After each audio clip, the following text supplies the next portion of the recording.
Hey hi கஸ் welcome back to channel. இன்னைக்கு நம்ம இந்த ட்ராமாவோட நெக்ஸ்ட் எபிசோடு தான் பார்க்க போகிறோம். ஸ்டார்டிங் சீனில் நம்ம ஹானும் ஆஜின்னு கிஸ் பண்ணுறத ஒரு ஃபோட்டோகிராஃபர் தூரத்துலேருந்து ஃபோட்டோஸ் எடுத்துகிட்டு இருக்காங்க. அதே மாதிரி இந்த பக்கம் நம்ம ஜெஹோவோ அவங்க ரெண்டு பேர்த்தையும் ஃபோட்டோஸ் எடுத்துகிட்டு இருக்காங்க. அடுத்த சீனில் லீனா வந்து ஜுன்சு கிட்ட கேட்குறாங்க, நீ ஏன்னா அவ்வளோ லவ் பண்ணுறியா? அந்த ஆளுங்க அவளோட போஸ்டர் தானே கலாய்ச்சாங்க, என்னோட ஆஜனுக்காக என்ன வேணால் பண்ணுவேன் அப்படின்னு சொல்லிட்டு நம்ம ஜுன்சு வந்து லீனாவை காரில் ஏற்றி விட்டுறாங்க. அப்போ அவங்களுக்கு ஒரு கால் வருது. அட்டன் பண்ணால் அந்த பக்கம் ரிப்போர்ட்டர், நீ ஹேனை பிரேக்கப் பண்ணிட்டியா, அவன் ஆஜனை கிஸ் பண்ணிட்டு இருக்கா அப்படின்னு அவர் சொல்ல, நம்ம ஹீரோவா இதெல்லாம் கேட்டுட்டு எதுவும் பேசாமல் காலை கட் பண்ணிடுறாங்க. இந்த மாதிரி ரிப்போர்ட்டர் வந்து அவங்கள சீக்கிரட்டாக வாட்ச் பண்ணிருக்காங்க அப்படின்னு சொல்லி நம்ம ஆஜனுக்கு மெசேஜ் பண்ண, இப்போ நெக்ஸ்ட் டே அவங்களோட ஃபோட்டோஸ் அவங்க பாஸ்க்கு வந்து அனுப்பிச்சதுனால இப்போ அவங்க பாஸ் ஆஜின்னு கேட்குறாங்க, பாரு ஆஜின், இதுக்கப்புறம் நீ அவங்ககிட்ட இருந்து தள்ளி இருக்கிறது தான் உனக்கு நல்லது. நாங்கள் டைம் பாஸ் பண்ணுறோம் நீங்கள் நினச்சிங்கன்னா அது தப்பு. நாங்கள் உண்மையாலுமே சீரியஸான ரிலேஷன்ஷிப்பில் இருக்கோம் அப்படின்னு நம்ம ஆஜின்னு சொல்ல, அந்த ஃபோட்டோகிராஃபர் தானே எங்களோட பிக்சர்ஸ் எல்லாம் உங்களுக்கு அனுப்பிச்சாரு, அவரோட கான்டாக்டை கொடுங்க, நானே அவர்கிட்ட பேசிக்கிறேன் அப்படின்னு நம்ம ஆஜின்னு சொல்ல அந்த இடத்துக்கு ஹேண்ட் வந்துடுறாங்க. இவர் வந்து நம்ம ஆஜின் அந்த இடத்த விட்டு போக, என்னாச்சுப்பா நீ தான் இனிமேட்டு ஆஜின் கூட பேச மாட்டேன் நடிக்க மாட்டேன் அப்படி இப்படின்னு சொன்னால் இப்போ என்ன பண்ணிட்டு வந்து நிற்கிற? ஆக்சுவலாக எனக்கு ஆஜினை ரொம்ப பிடிச்சிருக்கு, நான் உங்ககிட்ட முன்னாடி சொல்லணும்னு நினச்சேன் அப்படின்னு நம்ம ஹேண்ட் சொல்ல, இப்போ தான் உனக்கும் லீனாக்கும் பிரேக்கப் ஆச்சுன்னு நீ அனௌன்ஸ் பண்ணேன், அதுக்குள்ளார இப்போ நீயும் ஆஜினும் ஒன்றா இருக்கிறத பார்த்தா அவங்க ரெண்டு பேர்த்தோட கரியர் என்ன ஆகுது, அதை பற்றியெல்லாம் எனக்கு கவலை இல்லை, எனக்கு ஆஜின் கூட இருக்கணும், அவளை எனக்கு ரொம்ப பிடிச்சிருக்கு அப்படின்னு நம்ம ஹேண்ட் சொல்ல, அடுத்த சீன்லேயே ஆஜின் அந்த ரிப்போர்ட்டரை தான் மீட் பண்ணுறாங்க. அம்மா நீ வந்து லீனாவோட கசன் தானே, ரெண்டு பேரும் சின்ன வயசுலேருந்து ஒன்றா தானே இருந்தீங்க, நீ ஏன் அவளுக்கு பதிலாக எனக்காக வேலை செய்யக்கூடாது அப்படின்னு நம்ம ஆஜின் கேட்க, அது நீங்கள் ஆஃபர் பண்ணுற அமௌண்ட்டை பொறுத்து அப்படின்னு அந்த ரிப்போர்ட்டர் சொல்கிறாங்க. இந்த காசை விட வேல்யூவான என்னோட லவ் ஸ்டோரி நான் உனக்கு சொல்கிறேன், இதுக்காக நீ என்ன ஸ்டாக் பண்ணணும்னு அவசியம் இல்லை அப்படின்னு சொல்லிட்டு ஒரு பென்ட்ரைவ் எடுத்து கொடுக்குறாங்க.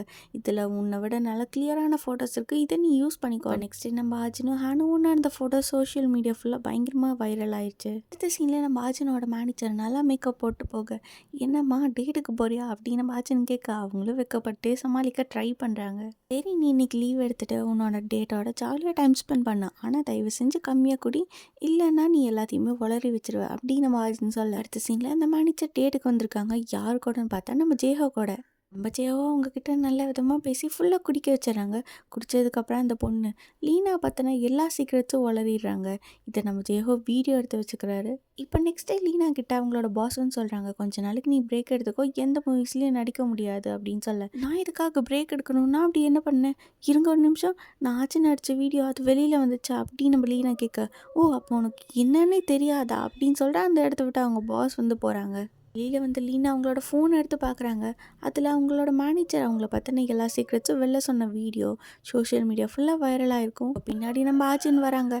என்ன லீனா என்னோட சர்ப்ரைஸ் எப்படி இருக்குது, உனக்கு பிடிச்சிருக்கா அப்படின்னு கேட்க, இதெல்லாம் உன் வேலை தானா அப்படின்னு சொல்லிட்டு நம்ம லீனா ஷாக்காக, நான் என்ன பண்ணுறது, நான் தான் உனக்கு ஆல்ரெடி வார்ன் பண்ணேன், ஆனால் நீ தான் என்னோட பேச்சை கேட்கவே இல்லையே, நீ தான் வீடியோவை ரிலீஸ் பண்ணியா, இதனால் என்னோட கரியரே போயிடும் தெரியுமா, அவ்வளோ ஈஸியாக நான் உன்னை விட்டுருவேன்னு நினச்சியா, இனிமேட்டு தான் எல்லாமே ஸ்டார்ட் ஆக போகுது, ஸோ இதுக்கப்புறம் நீ என்கிட்ட இருந்து தள்ளி இருக்கிறது தான் உனக்கு நல்லது, இல்லை மறுபடியும் என்கிட்ட தான் வருவேன் அப்படின்னா உண்மையான ஹெல்த் எப்படி இருக்கும்னு நான் உனக்கு காட்ட வேண்டியதாக இருக்கும் அப்படின்னு சொல்லி நம்ம ஆஜின் அவங்கள மிரட்ட, நம்ம லீனாவை பயங்கரமாக ஃபீல் பண்ணி அழுதுட்ருக்காங்க.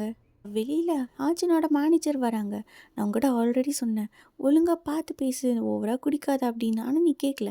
இன்றைக்கி லீனாவோட சீக்ரெட்ஸை சொன்னேன், என்னை பற்றி என்னோட சீக்ரெட்ஸை வெளியில் சொல்ல மாட்டேன்னு என்ன நினச்சிருக்கு, ஸோ இந்த மாதிரி ஒரு ஆளை என்னால் கண்டிப்பாக வேலைக்கு வச்சுக்க முடியாது அப்படின்னு சொல்லிட்டு அந்த இடத்த விட்டு போகிறாங்க. அதுக்கப்புறம் நம்ம ஆஜின் வந்து ஹேனோட பாட்டியோட பர்த்டே பார்ட்டிக்கு போகிறாங்க.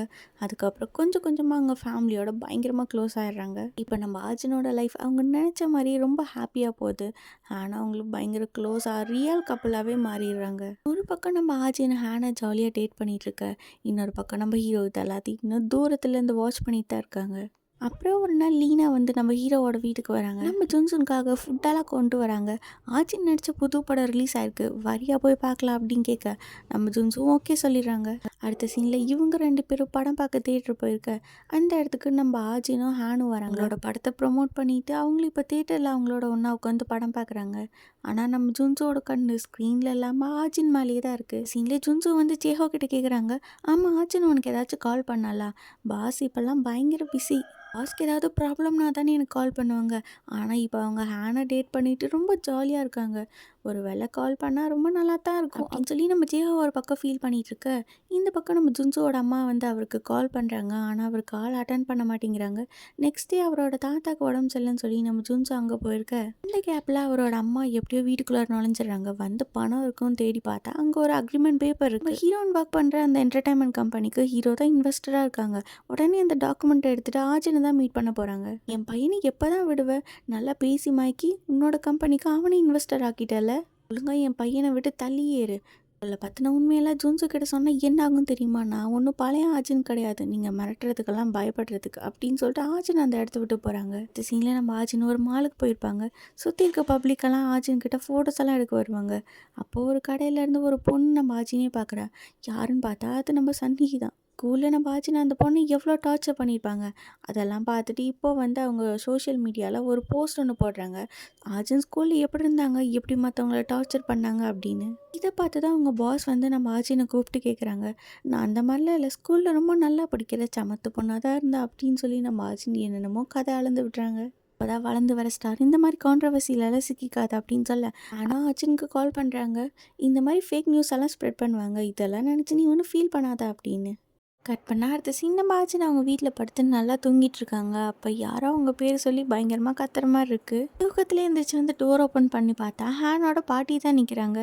என்னம்மா ஆச்சுன்னு உனக்கு உடம்பு சரியில்லைன்னா சொல்ல மாட்டியா, ஹேன் சொல்லி தான் எனக்கு தெரியணுமா, அவனை மாதிரி நீயும் எனக்கு ஒரு ஃபேமிலி தானே அப்படின்னு சொல்லி நம்ம ஆச்சின் ஃபீவர் குணப்படுத்துறதுக்காக நல்லா ஃபுட்டெல்லாம் ரெடி பண்ணி ஊட்டியே விடுறாங்க. பாட்டி இப்படி கேர் பண்ணுறதை பார்த்து நம்ம ஆச்சின் பயங்கர எமோஷனாக அழுக ஆரம்பிச்சிடுறாங்க. ஒரு செகண்ட் கூட நம்ம ஆச்சினை தனியாக விடாமல் கூடயே இருக்காங்க பாட்டி. பேரண்ட்ஸ் இந்த நேரத்தில் அவங்க கூட இல்லைன்னு சொல்லி ரொம்ப ஃபீல் பண்ணாத, நீ எனக்கு ஒரு ஃபேமிலி மாதிரி தான் அப்படின்னு சொல்லி நம்ம ஹீரோனை நல்லா கன்சோல் பண்ணி நல்லா பார்த்துக்கிறாங்க. நெக்ஸ்ட் டே மார்னிங் ஆச்சின்னு அவங்களோட டோர் பாஸ்வேர்டு வந்து சொல்கிறாங்க. இதுக்கப்புறம் எப்போவாச்சும் வீட்டுக்கு வரணுன்னா நீங்களே பாஸ்வேர்ட் போட்டு வாங்க, நீங்கள் தனியாக வெயிட் பண்ணணுன்னு அவசியம் இல்லை இந்த குளூரில் அப்படின்னு சொல்ல, இந்த சீனில் நம்ம ஹேன் அவங்களோட பாஸை தான் மீட் பண்ணுறாங்க. இப்போ புதுசாக வந்த டேரக்டரை நம்ம ஆச்சினை வச்சு ஒரு படம் பண்ணணும்னு நினைக்கிறாங்க. என்னது மறுபடியும் மூவியா, எங்களால் அது கண்டிப்பாக முடியாது. ஏன் அப்படி சொல்கிற அப்படின்னு அவங்க பாஸ் கேட்க, எனக்கு வேறு ஒரு சில பிளான்லாம் இருக்குது. என்ன பிளான், ரியாலிட்டி ஷோ பண்ணுறியா இல்லை வேறு ஏதாவது புது ட்ராமா மூவிஸில் நடிக்கிறியா அப்படின்னு கேட்க, ஹேன் அப்படியே வைக்கப்பட்டு சிரிக்க, இரு நீ ஆச்சினை கல்யாணம் பண்ணுறேன்னு மட்டும் சொல்லிடாத அப்படின்னு அவங்க சொல்கிறாங்க. இப்போ அங்கே கட் பண்ண அடுத்த சீன் நம்ம ஆச்சின் வந்து அவங்களோட பாட்டியோட கோவிலுக்கு வந்திருப்பாங்க. அந்த இடத்துல தான் நம்ம கிம்மும் இருக்காங்க. ஆச்சின் எப்படி இருக்க, உன்னை பார்த்து பல வருஷம் ஆகுது, நீ பெரிய ஸ்டார் ஆகிட்ட போல அப்படின்னு சொல்ல, நினைக்கிறேன் நான் ரொம்பவே நல்லா இருக்கேன். ஆமாம் நீ நல்லா தான் இருப்ப, உன்னால் நான் ஜெயிலில் எவ்வளோ கஷ்டப்பட்டேன், என்னென்னலாம் அனுபவிச்சேன்னு உனக்கு தெரியுமா, நீங்கள் தான் ரொம்ப நல்லவராச்சே, நீங்கள் எல்லா கஷ்டத்தையும் தாண்டி வந்துடுவீங்கன்னு எனக்கு தெரியும் அப்படின்னு நம்ம ஆஜின்னு சொல்ல, எல்லாருமே எப்போவுமே நல்லவங்களா மட்டும் இருக்க மாட்டாங்க அப்படின்னு சொல்லிட்டு நம்ம கிம் நகரை பார்க்க அந்த இடத்துக்கு ஆஜினோட பாட்டி வந்துடுறாங்க. இவங்க 2 பேருக்கும் ஆல்ரெடி தெரியும் போல். அடுத்த சீன்லேயே நம்ம ஜேஹோ வந்து ஜுன்சோட வீட்டுக்கு வர, அப்போ லீனா வந்து நம்ம ஜேஹோவை பார்த்துட்டு ஹீரோ நினச்சி பின்னாடி இருந்து ஹக் பண்ணிக்கிறாங்க. திரும்பி பார்த்தா 2 பேருமே ஷாக் ஆகிடுறாங்க. நீ எதுக்காக என்ன ஹக் பண்ணுன்னு கேட்க, நீ ஜுன்சோட வீட்டில் என்ன பண்ணுற அப்படின்னு லீனா கத்த, எனக்கு தெரிஞ்ச ஜுன்சோக்கு ஃப்ரெண்ட்ஸுன்னு யாரும் இல்லை, ஆமாம் நீ யார் அவனுக்கு அப்படின்னு சொல்லி லீனா கேட்க, இப்போ நான் ஜுன்சோன்னு நினச்சி தான் நீ என்னை ஹக் பண்ணியா, ஆமாம் இதில் என்ன தப்பு இருக்குது அப்படின்னு நம்ம லீனா சொல்ல, சரி உனக்கும் ஜுன்சுக்கும் நடுவில் என்ன போயிட்டுருக்கு, சரி விடு நீ எதுவும் சொல்ல வேண்டாம், மிட் நைட்டில் இப்படி வந்து நீ அவனை ஹக் பண்ணணும்னு நினைக்கிறப்பே தெரியுது உனக்கும் அவனுக்கு நடுவில் என்ன போயிட்டுருக்கு சொல்லி நம்ம ஜேஹோ வெளில வர, அப்போ நம்ம ஹீரோன் கிட்டேருந்து கால் வருது. அவங்ககிட்ட பேசி முடிச்சதும் நம்ம ஜுன்சோ அங்கே நிற்கிறாங்க. ஆச்சினா கால் பண்ணா என்ன சொன்னா அப்படின்னு நம்ம ஹீரோ கேட்க, அது எனக்கும் என் பாஸ்க்கும் மட்டும் இருக்கிற சீக்ரெட் அப்படின்னு சொல்லிட்டு ஜேஹோ அங்கேருந்து போக, இப்போ நெக்ஸ்ட் டே நம்ம ஹீரோவை பார்க்க நம்ம ஹீரோனோட பாஸ் தான் வந்திருக்காங்க. நம்ம ஹீரோ தான் ஹீரோனுக்காக இன்வெஸ்ட் பண்ணுறாங்கன்னு தெரிஞ்சதும் அதை பற்றி பேசிட்டு போகலான்னு வர, அப்போ நம்ம ஹீரோ வந்து சொல்கிறாங்க, என்னோடய ஸ்டோரியிலேருந்து நான் ஒரு படம் தயாரிக்கலாம்னு நினைக்கிறேன், அதுக்கு ஆஜின் தான் ஹீரோயினாக வேணும் அப்படின்னு சொல்ல, உனக்கு தெரியாதா ஆஜினும் ஹேனும் டேட் பண்ணுறாங்க, ஹேன் என்னோட தம்பி மாதிரி, யாராச்சும் ஹர்ட் பண்ண நினச்சா நான் சும்மா விட மாட்டேன், அதே மாதிரி தான் எனக்கும் ஆஜின் தான் ரொம்ப இம்பார்ட்டண்ட், அவளோட ஹாப்பினஸ்க்காக நான் என்ன வேணால் செய்வேன் அப்படின்னு சொல்ல, சரி அப்போ நம்ம 2 பேருக்குள்ளே டீல் போட்டுக்கலாம் அப்படின்னு அவங்க பேசி முடிச்சுட்டு வெளில வந்ததும் அவங்க பாஸ் வந்து ஹேன் கூப்பிட்டு பேசுகிறாங்க. ஆஜினுக்கு இந்த மாதிரி அடுத்த மூவி வந்திருக்கு அப்படின்னு சொல்ல, மறுபடியும் அவள் மூவிலலாம் நடிக்க மாட்டா, அடுத்து நாங்கள் கல்யாணம் தான் பண்ண போகிறோம், அவளோட இன்ட்ரெஸ்ட் என்னன்னு நீ கேளு, நீயே ஒரு கன்க்ளூஷனுக்கு வராத, இது அவளோட கரியர் அப்படின்னு சொல்ல, நம்ம ஹேனும் ஹீரோன்ட்டு கேட்குறாங்க, ஓ கண்டிப்பாக நான் நடிக்கிறேனே அப்படின்னு நம்ம ஹீரோயின் சொல்ல, அடுத்த சீன்லேயே ஆஜின் வந்து ஜுன்சோவோட வீட்டுக்கு தான் வந்திருக்காங்க. நீ வரத்துக்கு ஏன் இவ்வளோ லேட்டு, நான் உனக்காக எவ்வளோ நேரம் வெயிட் பண்ணேன் தெரியுமா, நீ தான் லேட்டாக வந்திருக்க, ஹேனை 1 இயர் டேட் பண்ணுறேன்னு சொல்லிட்டு 1.5 வருஷம் ஆச்சு, இன்னும் நீ என்கிட்ட திரும்ப வரல, இது வரைக்கும் உனக்காக என் லைஃப்பில் நான் என்னென்ன பண்ணியிருக்கேன்னு தெரியுமா, ஆனால் நீ என்னை இப்படி ஏமாத்திட்டல, திரும்ப என்கிட்ட வரவே இல்லை, ஆமாம் நீயும் லீனாவும் டேட் பண்ணுறீங்கன்னு கேள்விப்பட்டேன். ஆமாம் அதனால் உனக்கு ஏதாச்சும் பிரச்சனையா அப்படின்னு நம்ம ஜுன்சு கேட்க, அப்படியே பேசிகிட்டே நம்ம ஜுன்சு க்ளோஸாக வர கிஸ் பண்ணலான்னு போகிற நேரத்தில் லீனா அந்த இடத்துல வந்துடுறாங்க. நீங்கள் 2 பேரும் இங்கே என்ன பண்ணிட்டு இருக்கீங்க அப்படின்னு கேட்க, நாங்கள் சும்மா தான்ப்பா பேசுகிறோம், என்னோட பர்சனல் உனக்கு சொல்லணும் அவசியம் இல்லை அப்படின்னு சொல்லிட்டு ஆஜின் அங்கேருந்து வெளில போகிறாங்க. நம்ம ஜெஹோ கிம்மோட வீடியோஸ் தான் காட்டுறாங்க. அர்ஜுனோட அப்பாவை கொலை பண்ணாங்க அந்த கில்ட்டில் எப்போவுமே போய் அவங்க ப்ரே பண்ணிட்டு வருவாங்க. இவனால நமக்கு எந்த பிரச்சனையும் இல்லை அப்படின்னு அவங்க சொல்லிட்டு இருக்க, இந்த பக்கம் நம்ம லீனா அவங்களோட ரிப்போர்ட்டரை வச்சு இன்னும் அர்ஜுனை பற்றின இன்ஃபர்மேஷன்ஸ் எல்லாம் கலெக்ட் பண்ண ட்ரை பண்ணிட்டு இருக்காங்க. இப்போ நம்ம அர்ஜுனோட பர்த்டேங்கிறதுனால ஹேன் அவங்கள தனியாக டின்னர் டேட் கூப்பிட்டு போய் சர்ப்ரைஸ்லாம் பண்ணுறாங்க. அப்போ அவங்க ஆர்ஜுனுக்கு ப்ரப்போஸ் பண்ணலான்னு வர அந்த டைம்னு பார்த்து லீனா வந்துடுறாங்க. ஜுன்சுவும் கூடயே கூட்டிகிட்டு வந்துடுறாங்க. என்னம்மா 2 பேரும் தனியாக டேட்டை என்ஜாய் பண்ணுவீங்க போல். ஓ உன்னோட பர்த்டேயில் நான் மறந்தே போயிட்டேன், அதனால தான் இங்கே வந்திருக்கீங்களா, உன்னை யாருமே இன்வைட் பண்ணலையா அப்படின்னு நம்ம ஹேண்ட் கோவமாக சொல்ல, உன்னை தனியாக வரலையே, உன் ஸ்டெப் பிரதரையும் கூட்டிகிட்டு தான் வந்திருக்கேன் அப்படின்னு சொல்ல, என்னது ஜுன்சு உன்னோட ஸ்டெப் பிரதரா அப்படின்னு சொல்லி நம்ம ஹேண்ட் வந்து ஷாக்காக பார்க்க, என்னோட அப்பாவும் இவனோட அம்மாவும் மேரேஜ் பண்ணிக்கிட்டாங்க, அதுக்கப்புறம் 2 பேரும் டிவோர்ஸும் பண்ணிட்டாங்க, நாங்கள் 2 பேரும் பெருசாக டச்சில் இல்லை, அதனால இது ஒரு பெரிய விஷயம் இல்லைன்னு நான் உங்ககிட்ட சொல்லலை அப்படின்னு சொல்ல, என்ன ஆச்சு நீ உன் பர்த்டே அப்போ கூட திருந்த மாட்டியா, நீ எவ்வளோ போய் தான் அப்படி சொல்லி வச்சிருக்க ஹேண்ட் கிட்ட அப்படின்னு சொல்லி நம்ம லீனா ட்ரிகர் பண்ணி விட, கடுப்பான நம்ம ஹேன் ஆர்ஜுனை கூட்டிட்டு அந்த இடத்த விட்டே போயிடுறாங்க. அர்ஜுனோட பர்த்டேக்கு சர்ப்ரைஸ் பண்ணலாம் அப்படின்னு சொல்லிட்டு பாட்டிமா அவங்களோட வீட்டுக்கு வந்து குக் பண்ணிகிட்ருக்காங்க. அப்போ அவங்க ஒரு டைரி எடுத்து குறுன்னு பார்த்துட்ருக்க, பிஸ்னஸ் விஷயமா நான் வெளியூர் போக வேண்டியதாக இருக்குது, ஸோ நான் வர வரைக்கும் என்னோடய பாட்டியை நீ கொஞ்சம் பத்திரமா பார்த்துக்கிறியா அப்படின்னு நம்ம ஹேண்ட் கேட்குறாங்க. இப்போ நம்ம ஹேண்ட்க்கு ஒரு கால் வருது. என்னோடய பாட்டியோட தொலைஞ்ச டைரி கிடச்சிருச்சாமா, சொல்ல மறந்துட்டேன், அவங்க உனக்கு சர்ப்ரைஸ் பண்ணணும் வீட்டில் தான் இருக்காங்க, நான் திரும்ப வர வரைக்கும் என் பாட்டி கொஞ்சம் பத்திரமா பார்த்துக்கோ அப்படின்னு சொல்ல, உடனே நம்ம ஆஜின் வேகமாக அவங்க வீட்டுக்கு ஓடி போகிறாங்க. ஏன்னா அவங்க தான் பாட்டிக்கிட்ட ஆல்ரெடி பாஸ்வேர்ட்லாம் சொல்லி வச்சுருப்பாங்களே. உள்ளே போய் பார்த்தா அந்த பாட்டி கையில் ரெடியாக அந்த டைரியை வச்சு பார்த்துட்ருக்காங்க. நம்ம ஆச்சுன்னா என்ன பேசுன்னு தெரியாமல் ஷாக்கில் அப்படியே உறைஞ்சி போய் நிற்கிறாங்க. அதே மாதிரி பில்டிங்க்கு வெளியில் ஜுன்சுவும் நம்ம ஜேஹோவும் வெயிட் பண்ணிட்டுருக்காங்க. அப்போ ஏதோ ஒரு சவுண்டு கேட்குதா அப்படின்னு சொல்லி 2 பேரும் ஓடி வந்து பார்த்தா ஸ்டெப்ஸ்லேருந்து நம்ம பாட்டி கீழே விழுந்து கிடப்பாங்க. செக் பண்ணி பார்த்தா அவங்களுக்கு மூச்சும் இருக்காது.